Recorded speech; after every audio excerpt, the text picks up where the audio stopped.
আসসালামু আলাইকুম ভিউয়ার্স, আশা করি তোমরা সবাই ভালো আছো। তোমরা জানো যে জাতীয় বিশ্ববিদ্যালয়ের প্রথম মেরিটের ভর্তি শেষ কিন্তু আজকেই, অর্থাৎ 15 তারিখ ভর্তির লাস্ট ডেট ছিল। তো তোমরা যারা ফার্স্ট মেরিট লিস্টে চান্স পেয়ে গেছো, যারা ভর্তি হয়ে গেছো, তাদের ক্লাস শুরু হবে 21 জুলাই থেকে। আর তোমরা যারা ফার্স্ট মেরিট লিস্টে চান্স পাও নাই কিন্তু পাস করেছো, তারা কিন্তু অপেক্ষা করতে পারো সেকেন্ড মেরিট লিস্টের জন্য। এখন তোমাদের মধ্যে অনেকের প্রশ্ন, সেকেন্ড মেরিট লিস্ট কবে দিবে এবং সেকেন্ড মেরিট লিস্টে কারা চান্স পাবে আর কারা চান্স পাবে না। তো এই বিষয়টি নিয়ে বিস্তারিত এই ভিডিও। তোমরা যারা এখন আমাদের চ্যানেলটি সাবস্ক্রাইব করোনি, সাবস্ক্রাইব করে রাখতে পারো নিত্য নতুন তথ্য পেতে। আসো আমরা বিস্তারিত ভিডিওতে জানি।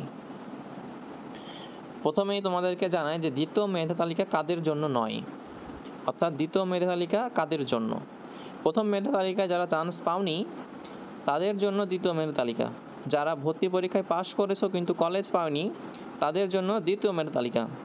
আবার দ্বিতীয় মেধা তালিকা কাদের জন্য নয়, যারা প্রথম মেধায় চান্স পেয়েছে, যারা প্রথম মেধায় চান্স পেয়েও ভর্তি হয়নি, যারা ভর্তি পরীক্ষায় পাশ করেনি, তারা কিন্তু কোনোভাবেই কিন্তু জাতীয় বিশ্ববিদ্যালয়ের প্রথম মেরিট লিস্ট, দ্বিতীয় মেরিট লিস্ট দুইটা রিলিজ থেকে কোথাও কিন্তু চান্স পাবে না। এখন অনেকের মনে প্রশ্ন যে ফার্স্ট মেরিট লিস্টে চান্স পাই নাই আমি, এখন দ্বিতীয় মেরিট লিস্টে চান্স পাবো কি না, দ্বিতীয় মেরিট লিস্টে কারা চান্স পাবে এবং দ্বিতীয় মেরিট লিস্টে কারা চান্স পাবে না। তো দেখো, আমি তোমাকে একটা জিনিস বলা, সেটা হচ্ছে তোমরা যারা সরকারি কলেজে আবেদন করেছো সেখানে কিন্তু অনেক প্রতিযোগিতা। সেখানে যদি 100টা সিট হয়, সেখানে কিন্তু আবেদন পড়বে 1000, কারণ সবাই চাইবে যে একটু ভালো কলেজে, একটু সরকারি কলেজে পড়াশোনার জন্য। সেক্ষেত্রে তোমাদের 1000 জনের মাঝখানে যাদের নাম্বার ভালো থাকবে, জিপিএ ভালো থাকবে, তাদের কিন্তু সেখানে আগেই অগ্রাধিকার দেওয়া হবে। আবার যারা সরকারি কলেজে অ্যাপ্লাই করেছো কিন্তু ভালো নাম্বারও পেয়েছে, কিন্তু তোমরা বিভাগ পরিবর্তনের সাবজেক্টগুলো দিয়েছো, তুমি যদি সায়েন্সের হয়ে থাকো, তোমার সায়েন্সের আসলে কিন্তু তোমার জন্য 100% সিট বরাদ্দ।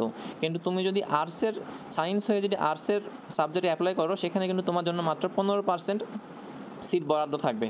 সো এটা কিন্তু একটি ভাবার বিষয়। যারা সায়েন্সের সাবজেক্ট নিয়ে অ্যাপ্লাই করোনি, যারা শুধু আর্টসের সাবজেক্ট নিয়ে অ্যাপ্লাই করেছো বা কমার্সের সাবজেক্ট নিয়ে অ্যাপ্লাই করেছো সায়েন্স হয়ে, তাদের জন্য কিন্তু এটা খুব কঠিন হতে যাচ্ছে। কারণ তোমাকে যদি কলেজে 100টা সিট থাকে আর্টসের জন্য, তোমার জন্য মাত্র ওখানে 15টা সিট বরাদ্দ। কিন্তু তুমি যে শুধু একাই ওখানে অ্যাপ্লাই করেছো তাও কিন্তু, তোমার মতো আরও 50 জন ওখানে অ্যাপ্লাই করেছে আর্টসের সাবজেক্টে। সো ওই 50 জনের সাথে লড়াই করে, অর্থাৎ 50 জনের ভিতরে 15 জনের মেরিট লিস্টে থেকে কিন্তু তোমাকে ওখানে চান্স পেতে হবে। তো আশা করি বিষয়টা বুঝতে পেরেছো। তারপরও তোমাদের যা জাতীয় বিশ্ববিদ্যালয়ের বিভিন্ন প্রশ্ন মনের মধ্যে আছে, তারা কমেন্টে আমাকে জানিয়ে দিতে পারো। আমি নেক্সট ভিডিওতে তোমাদের সব কমেন্টের রিপ্লাই নিয়ে ভিডিও একটি তৈরি করব। তো এই ছিল আমাদের আজকের ভিডিও। তোমরা যারা জাতীয় বিশ্ববিদ্যালয়ের প্রথম মেরিট লিস্টে চান্স পাও নাই, তারা আশা রাখতে পারো দ্বিতীয় মেরিট লিস্টের জন্য। যাদের নাম্বার একটু ভালো আছে, যাদের সাবজেক্ট চয়েস দেওয়া ঠিক আছে, তারা ইনশাআল্লাহ দ্বিতীয় মেরিট লিস্টে চান্স পেয়ে যাবা। আমাদের চ্যানেলটি সাবস্ক্রাইব করে রাখতে পারো নিত্য নতুন তথ্য পেতে। আসসালামু আলাইকুম।